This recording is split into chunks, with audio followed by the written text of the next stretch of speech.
imagine that we live in an age of reason, and the global warming alarm is dressed up as science, but it's not science, it's propaganda. There's no direct evidence which links 20th century global warming to anthropogenic greenhouse gases. We're just being told lies. That's what it comes down to. You can't say that CO2 will drive climate. It certainly never did in the past. If the CO2 increases in the atmosphere as a greenhouse gas, then the temperature will go up. But the ice core record shows exactly the opposite. So the fundamental assumption, the most fundamental assumption of the whole theory of climate change due to humans is shown to be wrong. The whole thing stinks. Man-made global warming is no longer just a theory about climate. It is the defining moral and political cause of our age. Campaigners say the time for debate is over. Any criticism, no matter how scientifically rigorous, is illegitimate, even worse, dangerous. But in this film, it will be shown that the Earth's climate is always changing, that there is nothing unusual about the current temperature, and that the scientific evidence does not support the notion that climate is driven by carbon dioxide, man-made or otherwise. Everywhere you are told that man-made climate change is proved beyond doubt, but you are being told lies.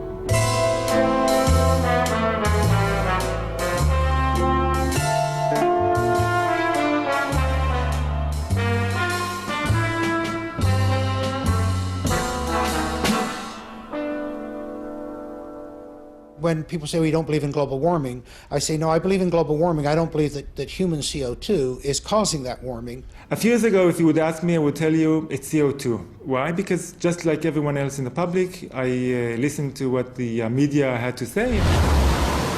Each day, the news reports grow more fantastically apocalyptic.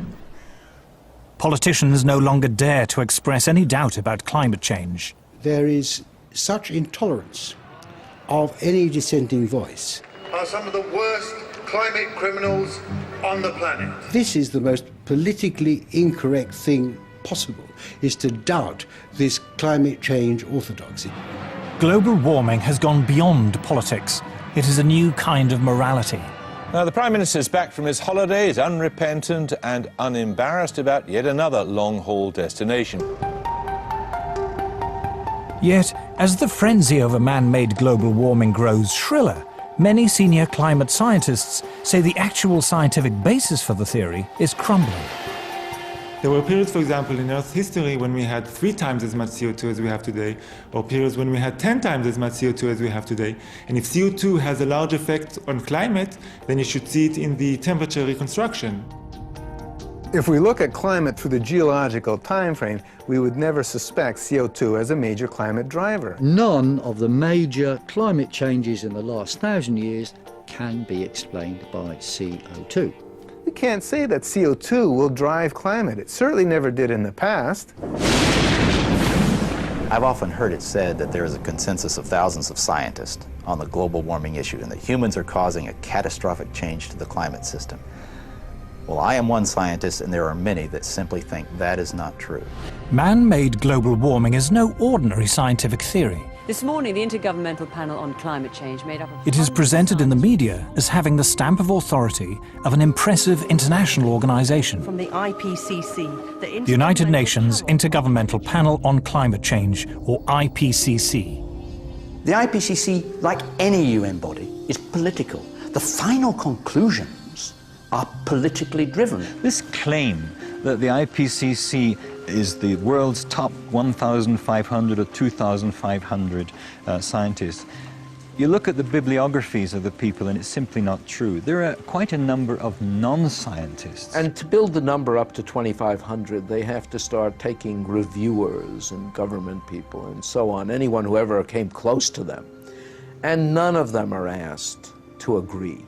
Many of them disagree. Those people who are specialists but don't agree with the polemic and resign, and there have been a number that I know of, they are simply put on the author list and become part of this 2,500 of the world's top scientists. People have decided you have to convince other people that since no scientist disagrees, you shouldn't disagree either. But that, whenever you hear that in science, that's pure propaganda. This is a story of how a theory about climate turned into a political ideology. See, I don't even like to call it the environmental movement anymore, because really it is a political activist movement, and they have become hugely influential at a global level. It is the story of the distortion of a whole area of science. Climate scientists need there to be a problem in order to get funding. We have a vested interest in creating panic, because then money will flow to climate science. There's one thing you shouldn't say, and that is, this might not be a problem.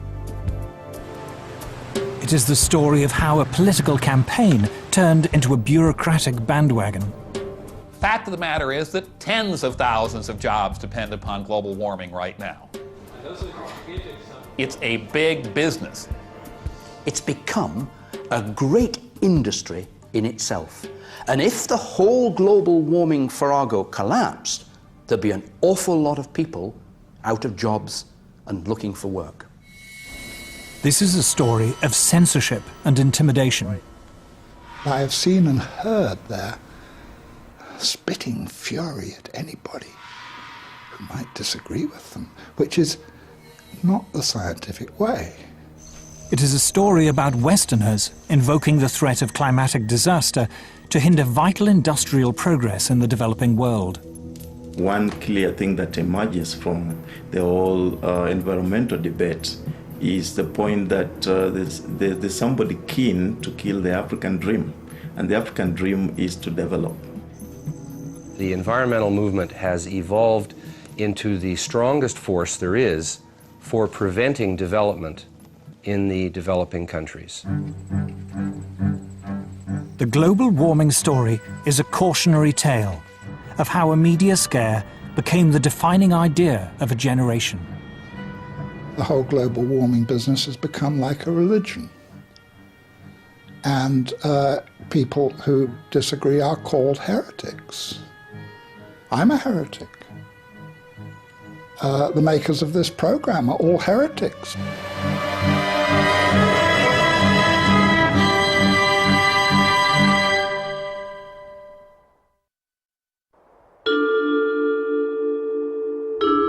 In 2005, a House of Lords inquiry was set up to examine the scientific evidence of man-made global warming.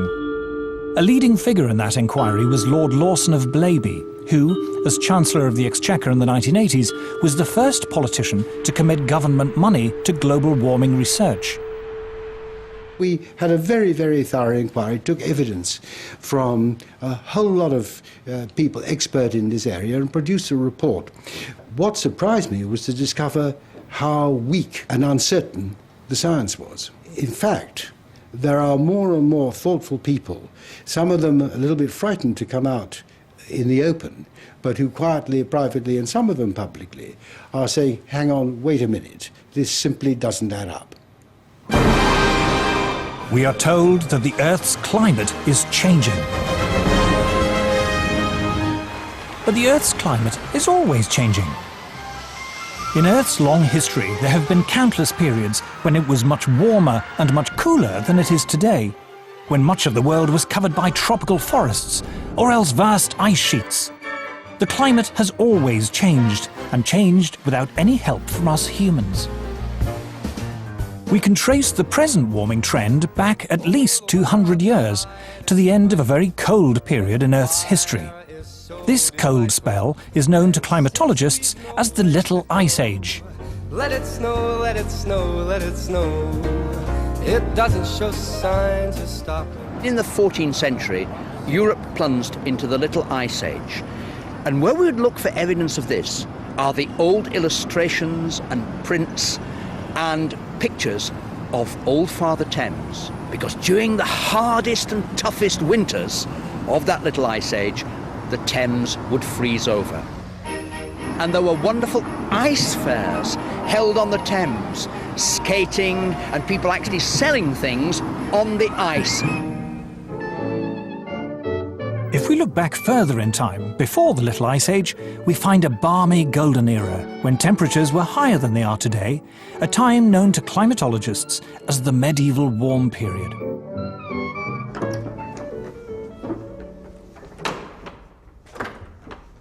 It's important that people know that climate enabled a quite different lifestyle in the medieval period.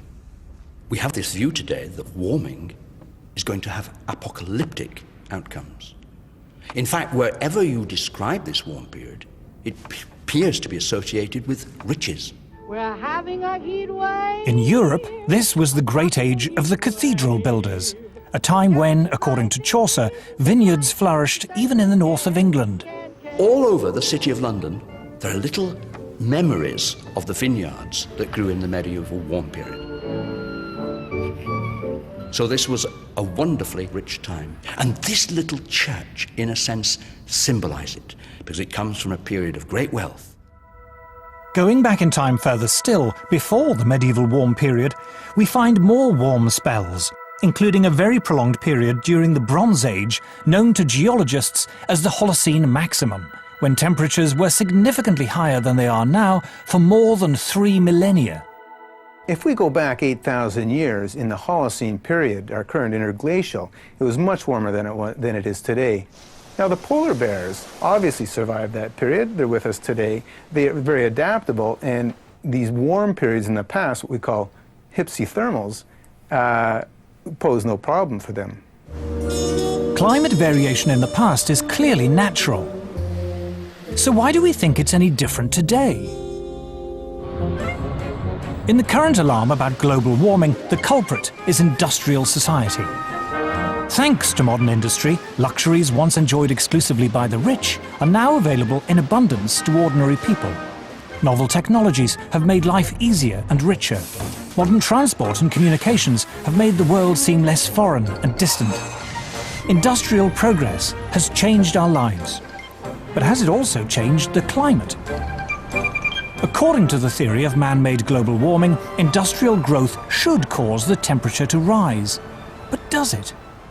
Anyone who goes around and says that carbon dioxide is responsible for most of the warming of the 20th century hasn't looked at the basic numbers. Industrial production in the early decades of the 20th century was still in its infancy, restricted to only a few countries, handicapped by war and economic depression. After the Second World War, things changed. Consumer goods like refrigerators and washing machines and TVs and cars began to be mass-produced for an international market.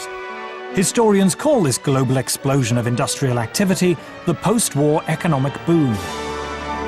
So how does the industrial story compare with the temperature record? Since the mid-19th century, the Earth's temperature has risen by just over 0.5 degrees Celsius. But this warming began long before cars and planes were even invented. What's more, most of the rise in temperature occurred before 1940, during a period when industrial production was relatively insignificant. After the Second World War, during the post-war economic boom, temperatures, in theory, should have shot up. But they didn't. They fell. Not for 1 or 2 years, but for 4 decades. In fact, paradoxically, it wasn't until the world economic recession in the 1970s that they stopped falling. CO2 began to increase exponentially in about 1940, but the temperature actually began to decrease 1940, continued till about 1975. So this is the opposite relation. When the CO2 is increasing rapidly, but yet the temperature decreasing, then we cannot say that CO2 and the temperature go together. Temperature went up significantly up to 1940 when human production of CO2 was relatively low. And then in the post-war years, when industry and the whole economies of the world really got going, and human production of CO2 just soared, the global temperature was going down. In other words, the facts didn't fit the theory. Just at a time when, after the Second World War, industry was booming, carbon dioxide was increasing, And yet the Earth was getting cooler and starting off scares of a coming ice age. It made absolutely no sense. It still doesn't make sense. Why do we suppose that carbon dioxide is responsible for our changing climate? CO2 forms only a very small part of the Earth's atmosphere. In fact, we measure changes in the level of atmospheric CO2 in tens of parts per million. If you take CO2 as a percentage of all the gases in the atmosphere, the oxygen, the nitrogen, and argon, and so on, it's 0.054%. It's an incredibly small portion. And then, of course, you've got to take that portion that supposedly humans are adding, which is the focus of all the concern, and it gets even smaller. Although CO2 is a greenhouse gas, greenhouse gases themselves only form a small part of the atmosphere. What's more, CO2 is a relatively minor greenhouse gas. The atmosphere is made up of a multitude of gases. A small percentage of them we call greenhouse gases. And of that very small percentage of greenhouse gases, 95% of it is water vapor. It's the most important greenhouse gas. Water vapor is a greenhouse gas, by far the most important greenhouse gas. So is there any way of checking whether the recent warming was due to an increase in greenhouse gas? There is only one way to tell, and that is to look up in the sky, or a part of the sky known to scientists as the troposphere. If it's greenhouse warming, you get more warming in the middle of the troposphere, the first 10, 12 kilometers of the atmosphere, than you do at the surface. There are good theoretical reasons for that, having to do with how the greenhouse works. The greenhouse effect works like this. The sun sends its heat down to Earth. If it weren't for greenhouse gases, this solar radiation would bounce back into space, leaving the planet cold and uninhabitable. Greenhouse gas traps the escaping heat in the Earth's troposphere, a few miles above the surface. And it's here, according to the climate models, that the rate of warming should be highest, if it's greenhouse gas that's causing it. All the models, every one of them, calculates that the warming should be faster as you go up from the surface into the atmosphere. And in fact, the maximum warming over the equator should take place at an altitude of about 10 kilometers. A scientist largely responsible for measuring the temperature in the Earth's atmosphere is Professor John Christie. In 1991, he was awarded NASA's Medal for Exceptional Scientific Achievement, and in 1996 received a special award from the American Meteorological Society for fundamentally advancing our ability to monitor climate. He was a lead author on the UN's Intergovernmental Panel on Climate Change, or IPCC.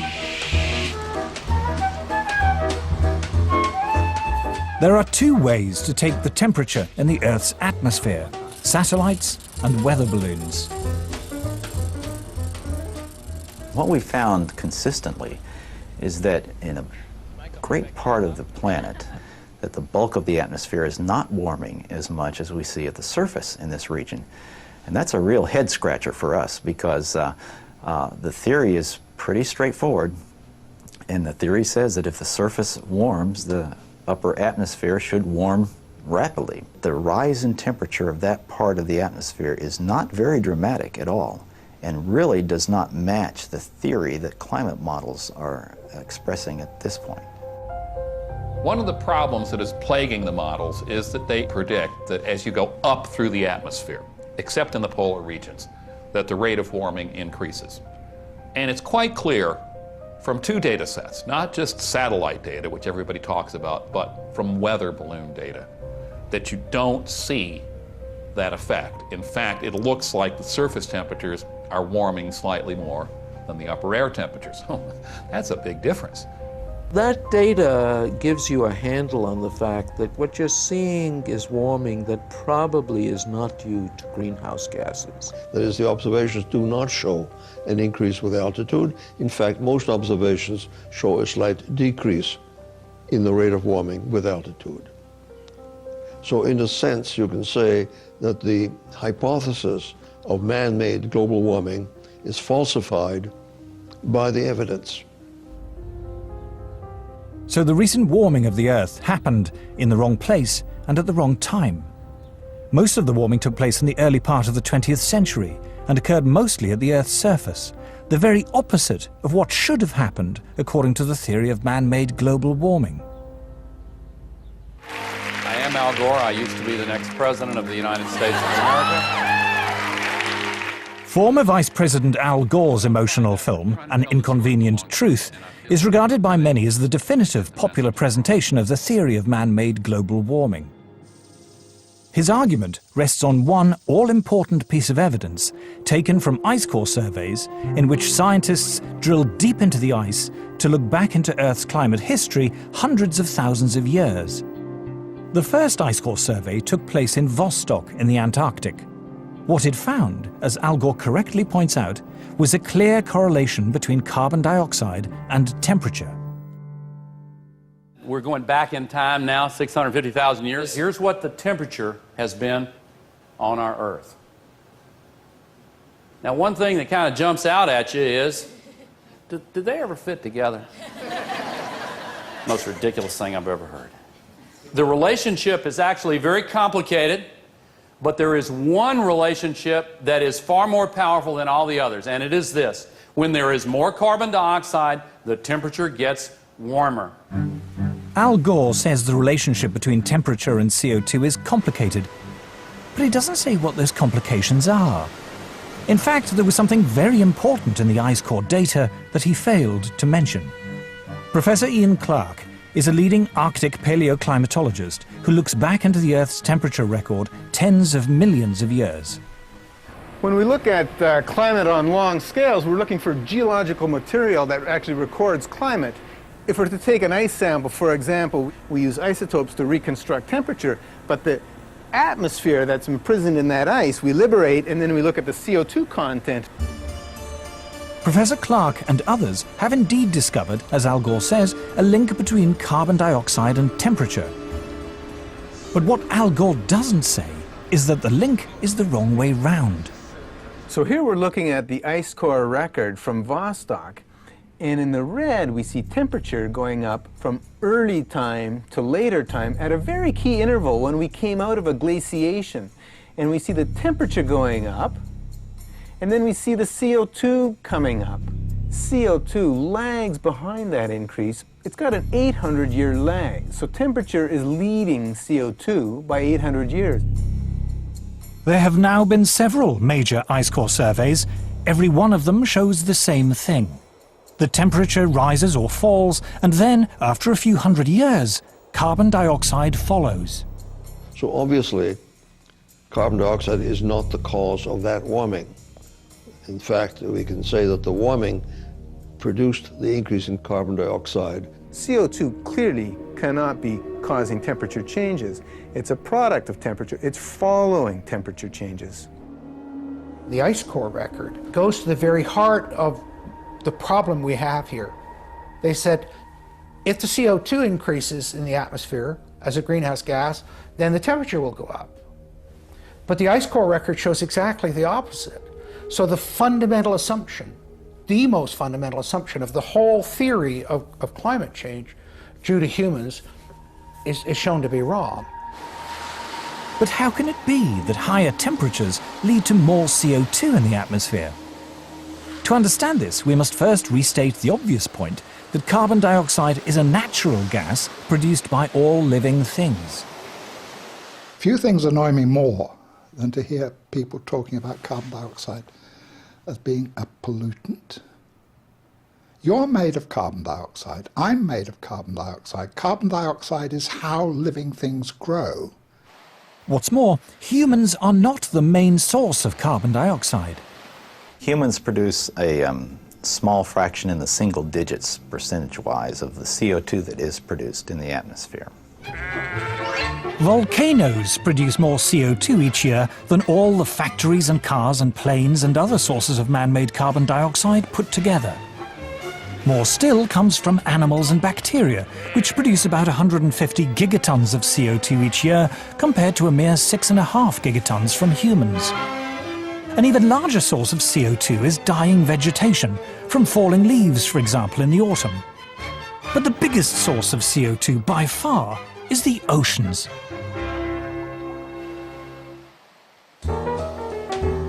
Carl Wunsch is Professor of Oceanography at MIT. He was also visiting Professor in Oceanography at Harvard University and University College London, and a Senior Visiting Fellow in Mathematics and Physics at the University of Cambridge. He is the author of 4 major textbooks on oceanography. The ocean is the major reservoir into which carbon dioxide goes when it comes out of the atmosphere, or from which it is re-emitted to the atmosphere. If you heat the surface of the ocean, it tends to emit carbon dioxide. So similarly, if you cool the ocean surface, the ocean can dissolve more carbon dioxide. So the warmer the oceans, the more carbon dioxide they produce, and the cooler they are, the more they suck in. But why is there a time lag of hundreds of years between a change in temperature and a change in the amount of carbon dioxide going into or out of the sea? The reason is that oceans are so big and so deep, they take literally hundreds of years to warm up and cool down. This time lag means the oceans have what scientists call a memory of temperature changes. The ocean has a memory of past events running out as far as 10,000 years.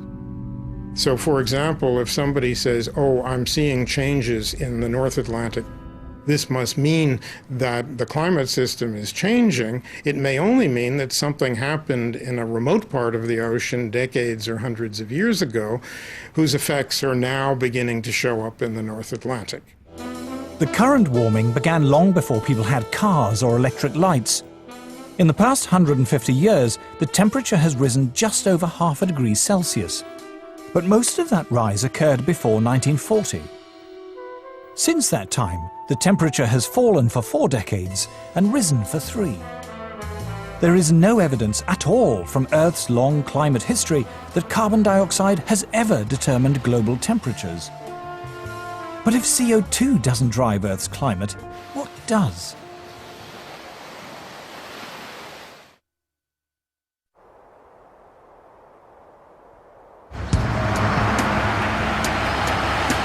The common belief that carbon dioxide is driving climate change is at odds with much of the available scientific data. Data from weather balloons and satellites, from ice core surveys, and from the historical temperature records. But if CO2 isn't driving climate, what is? Isn't it bizarre to think that it's humans, when we're filling up our car, turning on our lights, that we're the ones controlling climate? Just look in the sky. Look at that massive thing, the sun. Even humans at our present 6.5 billion are minute relative to that. In the late 1980s, solar physicist Piers Corbyn decided to try a radically new way of forecasting the weather. Despite the huge resources of the official Met Office, Corbyn's new technique consistently produced more accurate results. He was hailed in the national press as a super weatherman. The secret of his success was the sun. The origin of our solar weather technique of long-range forecasting came originally from study of sunspots and a desire to predict those. And then I realised it was actually much more interesting to use the sun to predict the weather.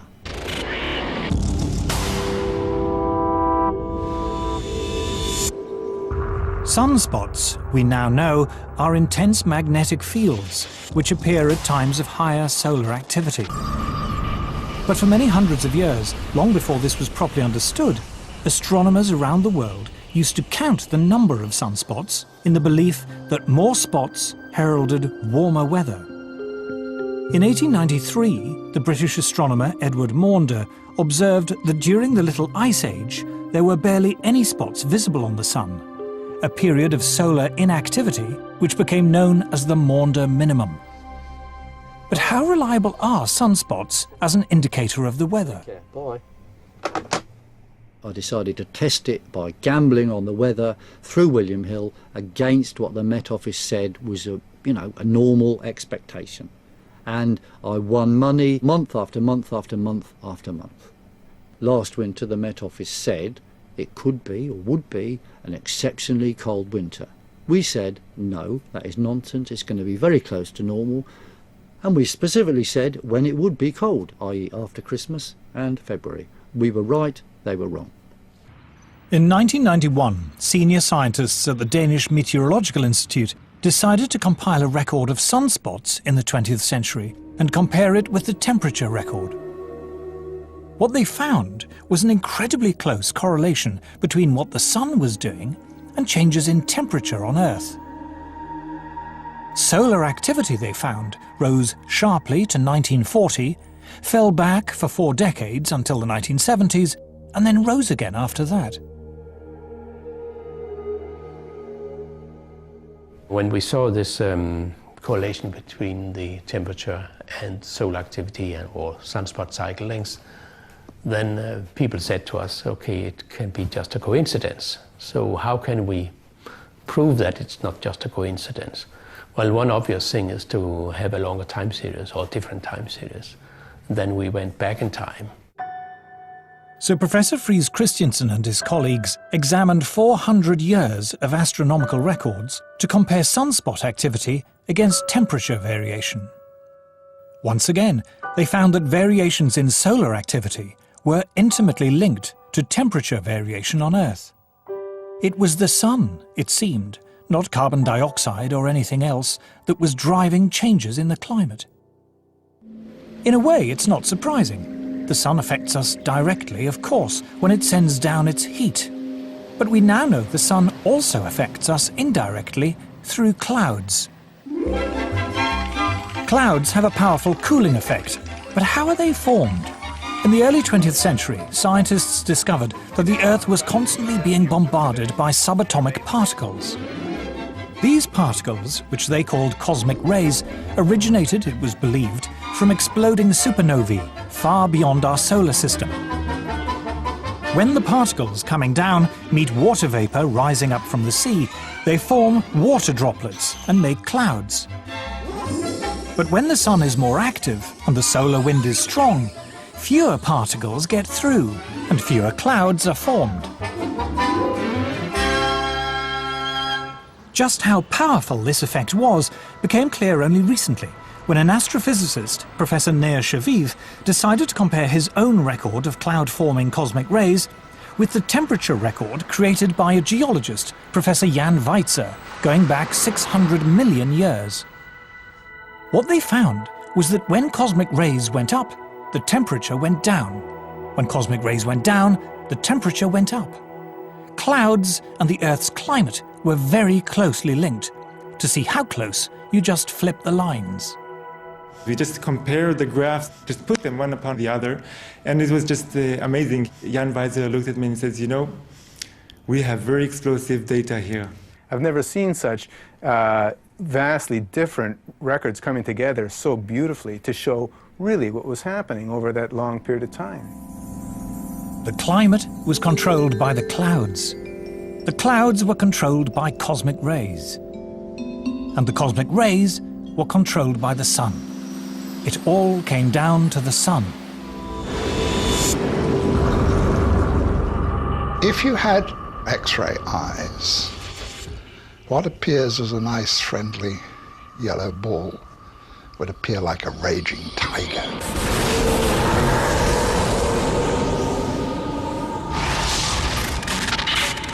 The sun is an incredibly violent beast, and it's throwing out great explosions and puffs of gas, an endless solar wind that's forever rushing past the Earth. We're, in a certain sense, inside the atmosphere of the sun. The intensity of its magnetic field more than doubled during the 20th century. In 2005, astrophysicists from Harvard University published the following graph in the official journal of the American Geophysical Union. The blue line represents temperature change in the Arctic over the past 100 years. And here is the rise in carbon dioxide over the same period. The two are not obviously connected.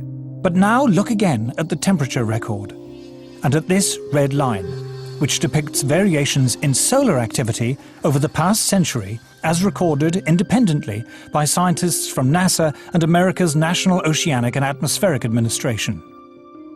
Solar activity over the last 100 years, over the last several hundred years, correlates very nicely on a decadal basis with sea ice and Arctic temperatures. To the Harvard astrophysicists and many other scientists, the conclusion is inescapable. The sun is driving climate change. CO2 is irrelevant. But why, if this is so, are we bombarded day after day with news items about man-made global warming? Why do so many people in the media and elsewhere regard it as an undisputed fact? To understand the power of global warming theory, we must tell the story of how it came about.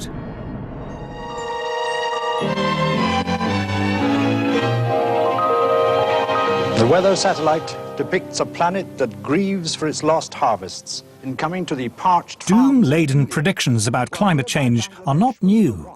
In 1974, the BBC warned us of impending disasters which might seem strangely familiar. Again and again, the newsreels have been showing us disasters of the weather. The American Midwest suffered its worst drought since the 1930s, and tornadoes were on the rampage. And what was going to be the cause of these disasters? The man behind the series was former New Scientist editor Nigel Calder. In The Weather Machine, we reported the mainstream opinion of the time, which was global cooling and the threat of a new ice age. Nature's ice dwarfs us. After 4 decades of falling temperatures, experts warned that a cooler world would have catastrophic consequences. There's the ever-present threat of a big freeze. Will a new ice age claim our lands and bury our northern cities? But amid the doom and gloom, there was one voice of hope. A Swedish scientist called Bert Bolin tentatively suggested that man-made carbon dioxide might help to warm the world, although he wasn't sure. And there is a lot of oil, and there are vast amounts of coal left. And we seem to be burning it with an ever-increasing rate. And if we go on doing this, in about 50 years' time, the climate may be a few degrees warmer than today.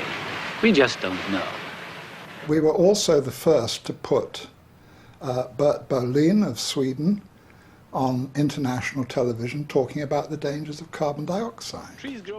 And I remember being bitterly criticized by top experts for indulging him in his fantasy. Climate hunters... At the height of the cooling scare in the 70s, Bert Bolin's eccentric theory of man-made global warming seemed absurd. 2 things happened to change that. First, temperatures started to rise. And second, the miners went on strike.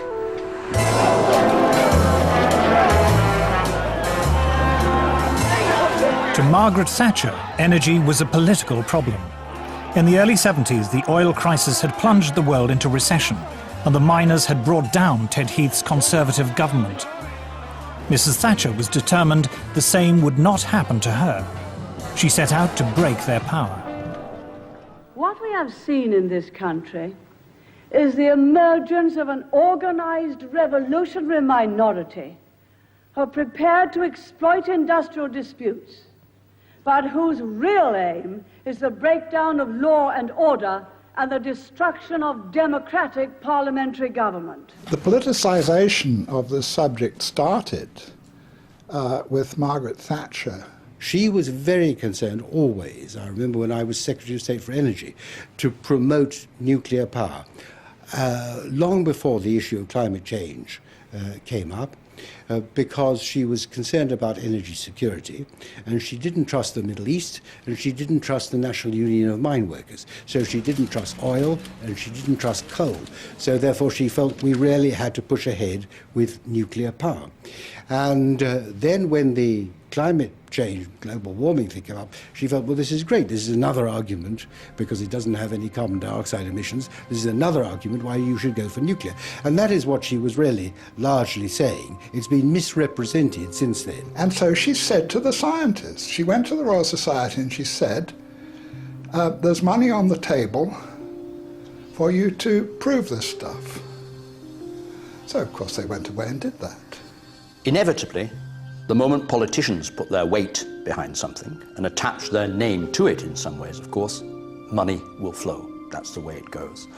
And inevitably, research, development, institutions started to bubble up, if we can put it that way, which were going to be researching climate, but with a particular emphasis on the relationship between carbon dioxide and temperature. At the request of Mrs. Thatcher, the UK Met Office set up a climate modelling unit which provided the basis for a new international committee called the Intergovernmental Panel on Climate Change, or IPCC. They came out with the first big report which predicted climatic disaster as a result of global warming. I remember going to the scientific press conference and being amazed by two things. First, the simplicity and eloquence of the message and the vigour with which it was delivered. And secondly, the total disregard of all climate science up till that time, including, incidentally, the role of the sun, which had been the subject of a major meeting at the Royal Society just a few months earlier. But the new emphasis on man-made carbon dioxide as a possible environmental problem didn't just appeal to Mrs. Thatcher.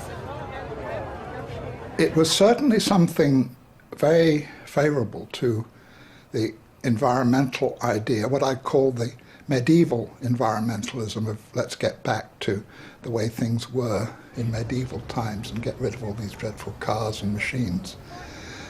They loved it because carbon dioxide was for them an emblem of industrialization. Well, carbon dioxide clearly is an industrial gas and tried and sort of tied in with economic growth, with transportation in cars, with what we call civilization. And there are forces in the environmental movement that are simply against economic growth. They think that's bad.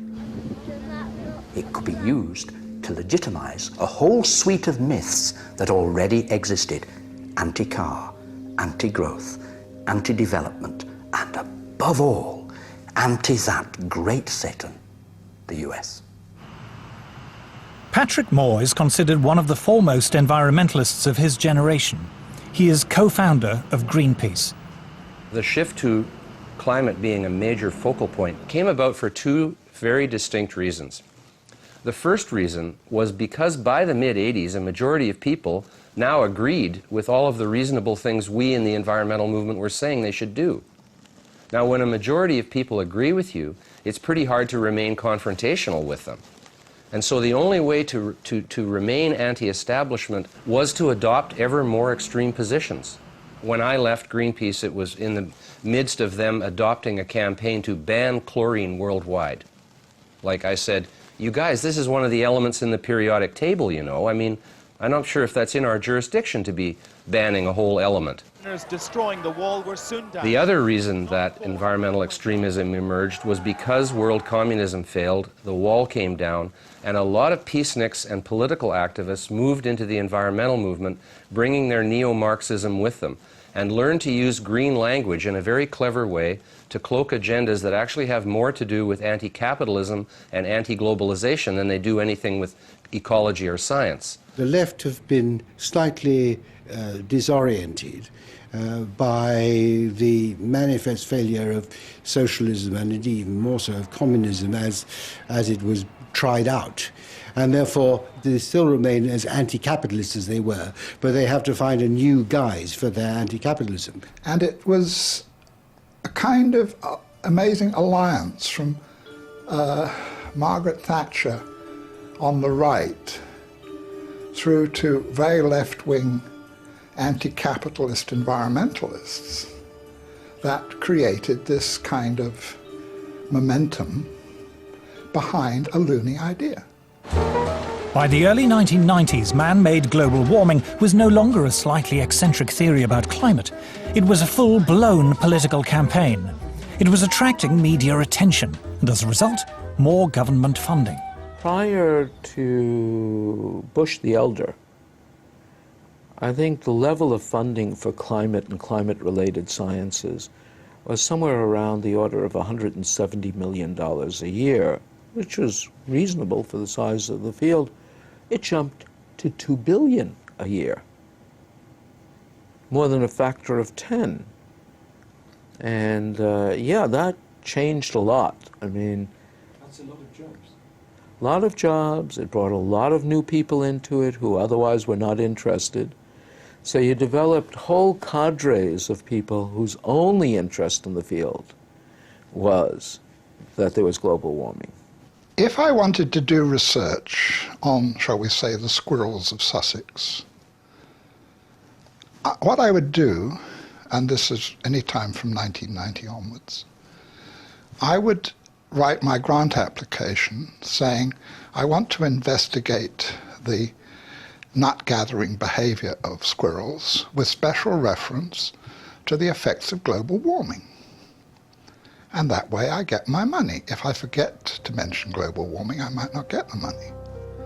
There's really no question in my mind that the large amounts of money that have been fed into this particular, rather small area of science have distorted the overall scientific effort. We're all competing for funds. And if your field is the focus of concern, you have that much less work rationalizing why your field should be funded.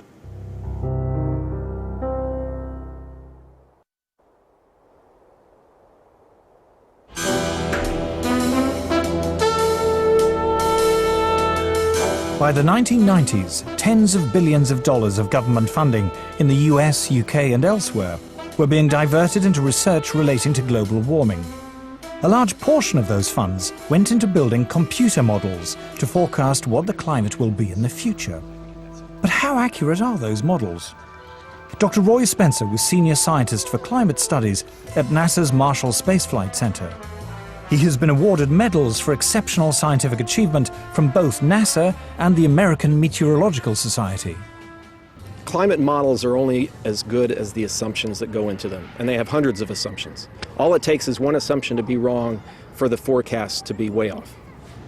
Climate forecasts are not new, but in the past, scientists were more modest about their ability to predict the weather. Any attempt at forecasting changes of climate meets skepticism from the men who model the weather by computer. In making decisions which affect people, a bad prediction as to what the climate of the future will be can be far worse than none at all. I'm afraid that our understanding of the complex weather machine is not yet good enough to make a reliable statement of the future.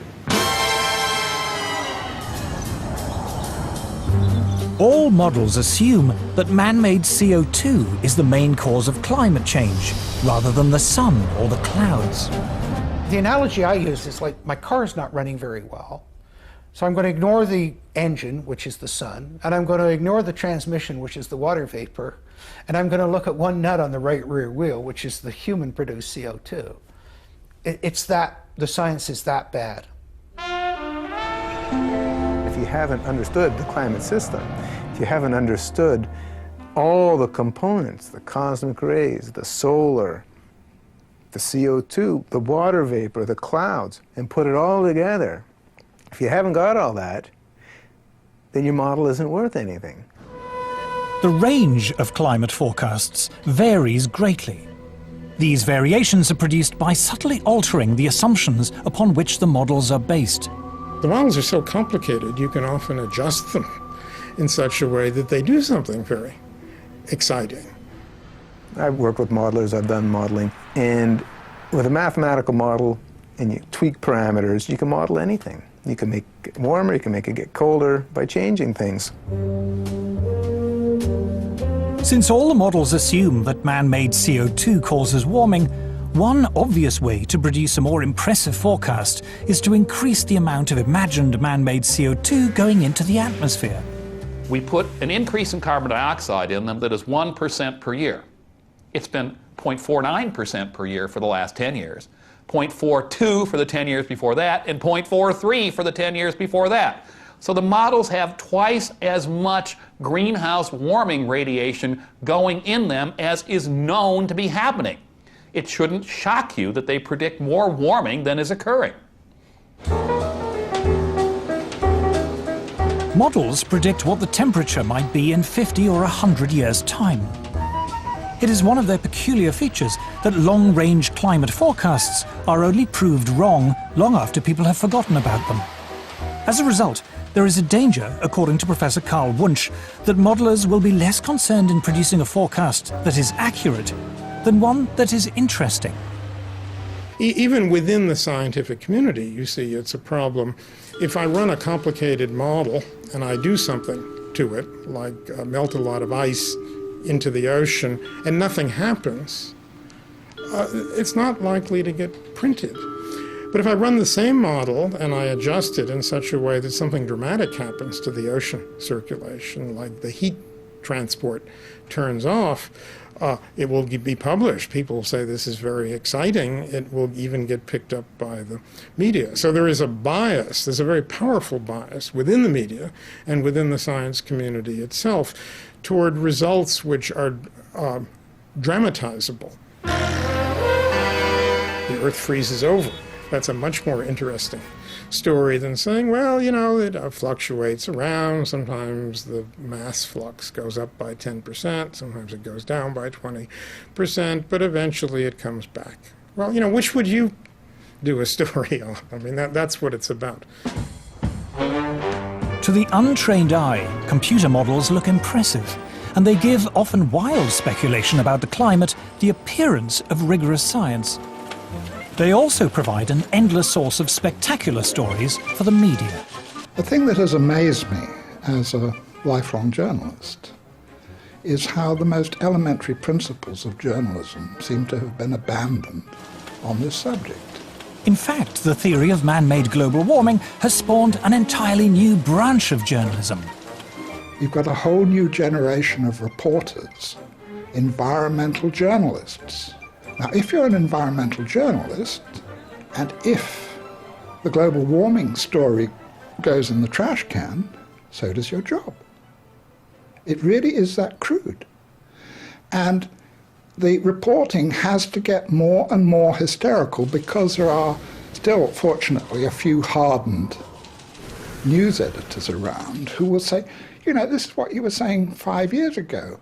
But now it's much, much worse. You know, there's going to be 10 feet of sea level rise by next Tuesday or something. They have to keep on getting shriller and shriller and shriller. It is now common in the media to lay the blame for every storm or hurricane on global warming. But is there any scientific basis for this? This is purely propaganda. Every textbook in meteorology is telling you the main source of weather disturbances is the temperature difference between the tropics and the pole. And we're told in a warmer world, this difference will get less. Now that would tell you you'll have less storminess, you'll have less variability. But for some reason that isn't considered catastrophic. So you're told the opposite. News reports frequently argue that even a mild increase in global temperature could lead to a catastrophic melting of the polar ice caps. But what does Earth's climate history tell us? We happen to have temperature records of Greenland that go back thousands of years. Greenland has been much warmer. Just 1,000 years ago, Greenland was warmer than it is today, yet it didn't have a dramatic melting event. Even if we talk about something like permafrost, a great deal of the permafrost, that icy layer under the forests of Russia, for example, 7,000 or 8,000 years ago melted far more than we're having any evidence about it melting now. So in other words, this is a historical pattern again, but the world didn't come to a crunching halt because of it. Professor Siunishi Akasofu is head of the International Arctic Research Center in Alaska. The IARC is the world's leading Arctic research institute. Professor Akasofu insists that over time, the ice caps are always naturally expanding and contracting. There are reports from time to time a big chunk of ice break away from the Antarctic continent. those must have been happening all the time. But because now we have a satellite that can detect those, that's why they become the news. This data from NASA's meteorological satellites shows the huge natural expansion and contraction of the polar sea ice taking place in the 1990s. Practically all the TV programs that relate to global warming show big chunk of ice falling from the edge of the glaciers, but people forget that ice is always moving. News reports frequently show images of ice breaking from the edge of the Arctic. What they don't say is that this is as ordinary an event in the Arctic as falling leaves on an English autumn day. They ask me, did you see ice falling from the edge of the glaciers? Yes. That's the spring breakup. That's happened every year. Press come to us all the time, I want to see something that the greenhouse disaster. I say there's none. Alarming television programmes raise the fearful prospect of vast tidal waves flooding Britain. But what causes the sea level to change, and how fast does it happen? Sea level changes over the world in general are governed fundamentally by two factors. What we would call local factors, the relationship of the sea to the land, which often, by the way, is to do with the land rising or falling than anything to do with the sea. But if you're talking about what we call eustatic changes of sea, worldwide changes of sea, that's through the thermal expansion of the oceans, nothing to do with melting ice. And that's an enormously slow and long process. People say, oh, I see the ocean doing this last year. That means that something changed in the atmosphere last year. And this is not necessarily true at all. In fact, it's actually quite unlikely, because it can take hundreds to thousands of years for the deep ocean to respond to forces and changes that are taking place at the surface. It is also suggested that even a mild rise in temperature will lead to the spread northward of deadly insect-borne tropical diseases like malaria. But is this true?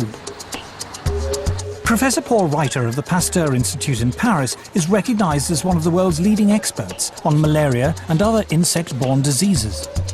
He is a member of the World Health Organization Expert Advisory Committee, was chairman of the American Committee of Medical Entomology of the American Society for Tropical Medicine, and lead author on the health section of the US National Assessment of the Potential Consequences of Climate Variability. As Professor Reiter is eager to point out, mosquitoes thrive in very cold temperatures. Mosquitoes are not specifically tropical. Most people will realize that in temperate regions there are mosquitoes. In fact, mosquitoes are extremely abundant in the Arctic. The most devastating epidemic of malaria was in the Soviet Union in the 1920s. There were something like 13 million cases a year and something like 600,000 deaths. A tremendous catastrophe that reached up to the Arctic Circle. Archangel had 30,000 cases and about 10,000 deaths. So it's not a tropical disease. Yet these people in the global warming fraternity invent the idea that malaria will move northwards. Climate scare stories cannot be blamed solely on sloppy or biased journalism. According to Professor Reiter, hysterical alarms have been encouraged by the reports of the United Nations Intergovernmental Panel on Climate Change, or IPCC. On the spread of malaria, the IPCC warns us that mosquito species that transmit malaria do not usually survive where the mean winter temperature drops below 16 to 18 degrees Celsius. According to Professor Reiter, this is clearly untrue. I was horrified to read the second and the third assessment reports because there was so much misinformation without any kind of recourse, or virtually without mention of the scientific literature, the truly scientific literature, the literature by specialists in those fields. In a letter to the Wall Street Journal, Professor Frederick Seitz, former president of America's National Academy of Sciences, revealed that IPCC officials had censored the comments of scientists. He said that this report is not the version that was approved by the contributing scientists. At least 15 key sections of the science chapter had been deleted. These included statements like, "None of the studies cited has shown clear evidence that we can attribute climate changes to increases in greenhouse gases. No study to date has positively attributed all or part of the observed climate changes to man-made causes." Professor Seitz concluded, "I have never witnessed a more disturbing corruption of the peer review process than the events that led to this IPCC report." In its reply, the IPCC did not deny making these deletions, but it said there was no dishonesty or bias in the report and that uncertainties about the cause of global warming had been included. The changes had been made, it said, in response to comments from governments, individual scientists, and non-governmental organizations. When I resigned from the IPCC, I thought that was the end of it. But when I saw the final draft, my name was still there, so I asked for it to be removed. Well, they told me that I had contributed, so it would remain there. So I said, no, I haven't contributed because they haven't listened to anything I've said. So in the end, it was quite a battle. But finally, I threatened legal action against them, and they removed my name. And I think this happens a great deal. Those people who are specialists but don't agree with the polemic and resign, and there have been a number that I know of, they are simply put on the author list and become part of this 2,500 of the world's top scientists. Research relating to man-made global warming is now one of the best-funded areas of science. The US government alone spends more than $4 billion a year. According to NASA climatologist Roy Spencer, scientists who speak out against man-made global warming have a lot to lose. It's generally harder to get research proposals funded because of the stands that we've taken publicly. And you'll find very few of us that are willing to take a public stand because it does cut into their research funding. It is a common prejudice that scientists who do not agree with the theory of man-made global warming must be being paid by private industry to tell lies. I get it all the time. You must be in the pay of the multinationals. Sadly, like most of the scientists you'll talk to, I haven't seen a penny from the multinationals. I'm always accused of being paid by the oil and gas companies. I've never received a nickel from the oil and gas companies. I joke about I wish they would pay me and then I could afford their product. Whenever anybody says that I'm in the pay of an oil company, I say my bank manager would wish. There is almost no private sector investment in climatology, and yet to be involved in any research project which involves an industry grant, no matter how small, can spell ruin to a scientist's reputation. Modern technology fueled by greenhouse gases. Patrick Michaels is Professor of Environmental Sciences at the University of Virginia. He was chair of the Committee on Applied Climatology at the American Meteorological Society, president of the American Association of State Climatologists, the author of 3 books on meteorology, and an author and reviewer on the UN's Intergovernmental Panel on Climate Change. But when he conducted research which was part funded by the coal industry, he found himself among those under attack from climate campaigners. British-based corporations are some of the worst climate criminals on the planet. Shell is based in the UK, right here in London. We have the right and the duty to take it back into public ownership, dismantle it, break it up, and send its managers to rehabilitation training. But reasoned debate is not the only casualty in the global warming alarm. As international public policy bears down on industrial emissions of carbon dioxide, the developing world is coming under intense pressure not to develop.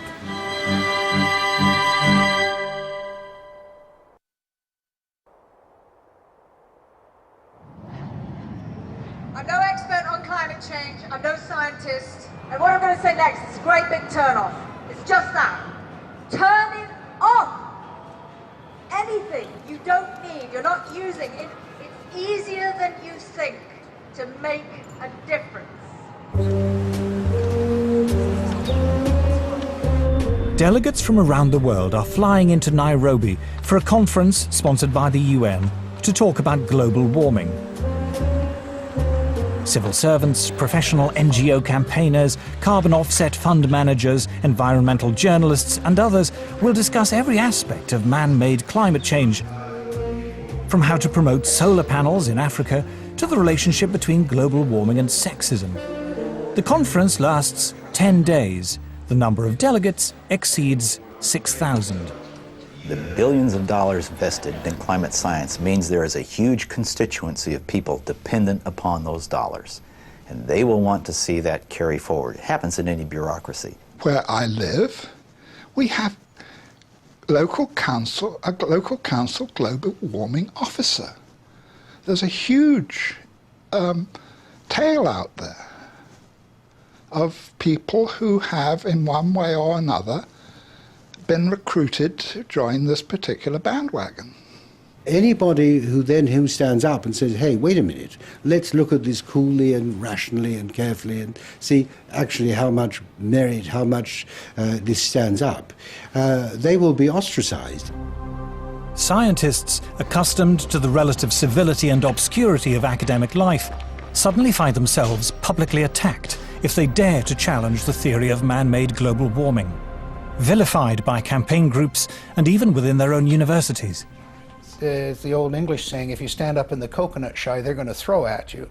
So I understand that there's going to be some of that, but it gets pretty difficult and pretty nasty and very personal. And there've been, death threats and all sorts of things. And so I'm not doing it for my health. These days, if you are skeptical about the litany around climate change, you're suddenly like as if you're a Holocaust denier.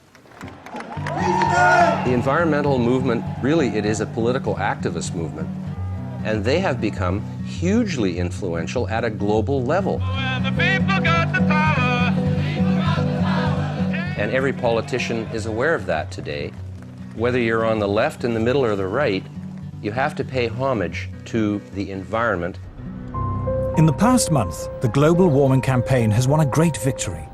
The United States government, once a bastion of resistance, has succumbed. George Bush is now an ally. Western governments have now embraced the need for international agreements to restrain industrial production in the developed and developing world. But at what cost? Paul Driesen is a former environmental campaigner.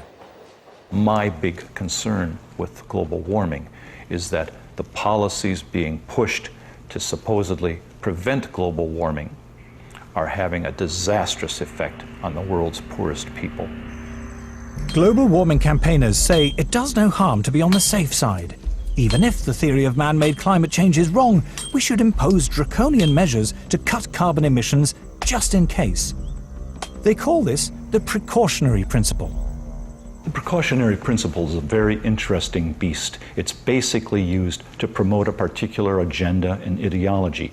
It's always used in one direction only. It talks about the risks of using a particular technology, fossil fuels, for example, but never about the risks of not using it. It never talks about the benefits of having that technology.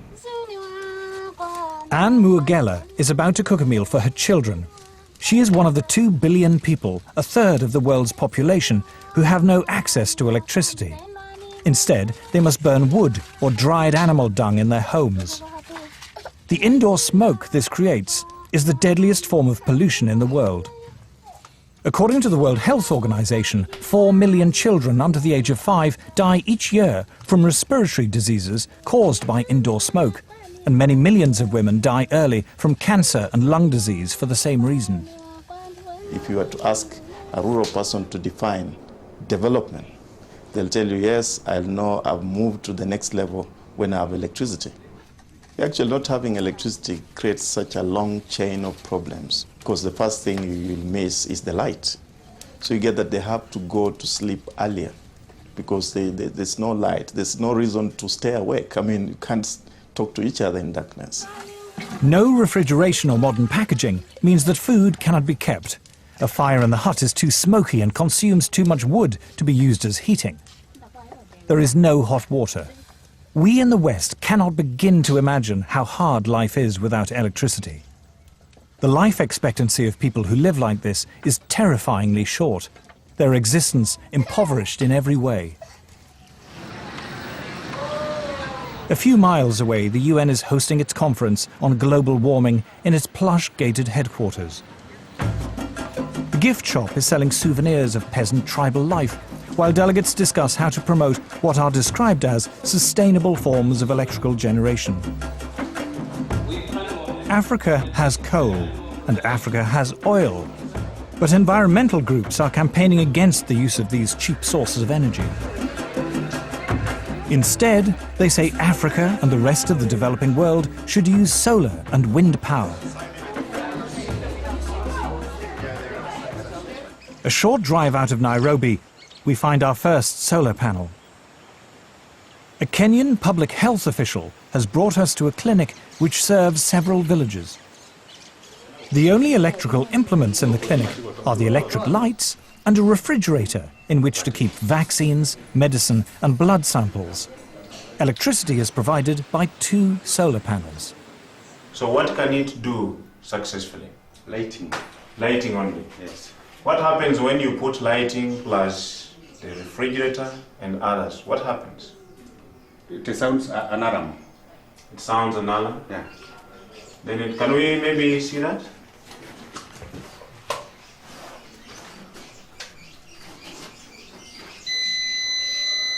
The solar panels allow Dr. Samuel Mwangi to use either the lights or the refrigerator, but not both at the same time. If he does, the electricity shuts down.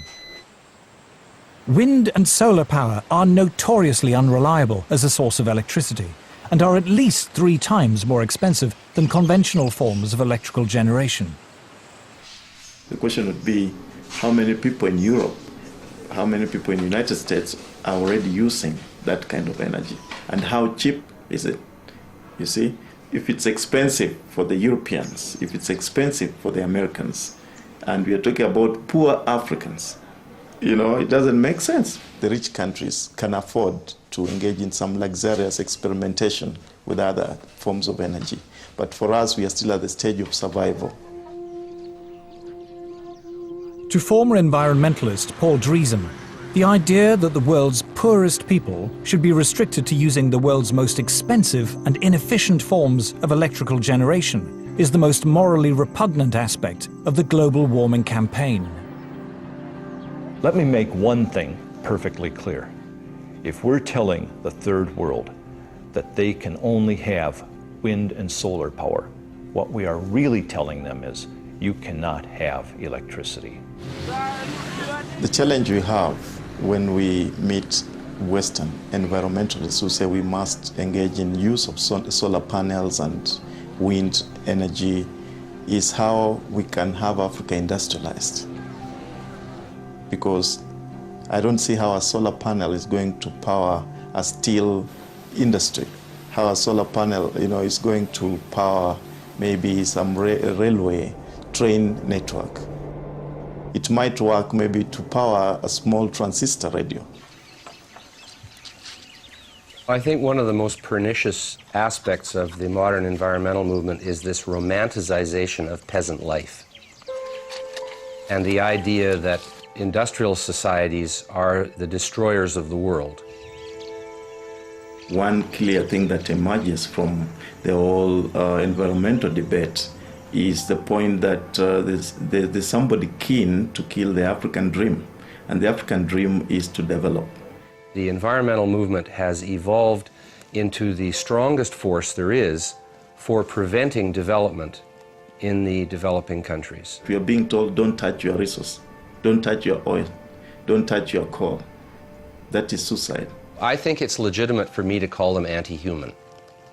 Like, okay, you don't have to think humans are better than whales or better than owls or whatever if you don't want to, right? But surely it is not a good idea to think of humans as sort of being scum, that it's okay to have hundreds of millions of them go blind or die or whatever. I just can't relate to that. The theory of man-made global warming is now so firmly entrenched, the voices of opposition so effectively silenced, it seems invincible, untroubled by any contrary evidence, no matter how strong. The global warming alarm is now beyond reason. There will still be people who believe that this is the end of the world, particularly when you have, for example, the chief scientist of the UK telling people that by the end of the century, the only habitable place on the Earth will be the Antarctic. And humanity may survive thanks to some breeding couples who move to the Antarctic. I mean, it's hilarious. It would be hilarious, actually, if it weren't so sad.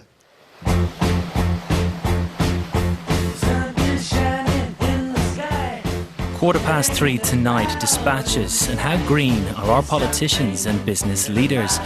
Next Monday night at 8, dispatches again, this time focusing on Prince Charles, independent monarch or meddling prince. Next tonight, Mammoth Movie, the beautiful tale of a fateful love affair, The English Patient.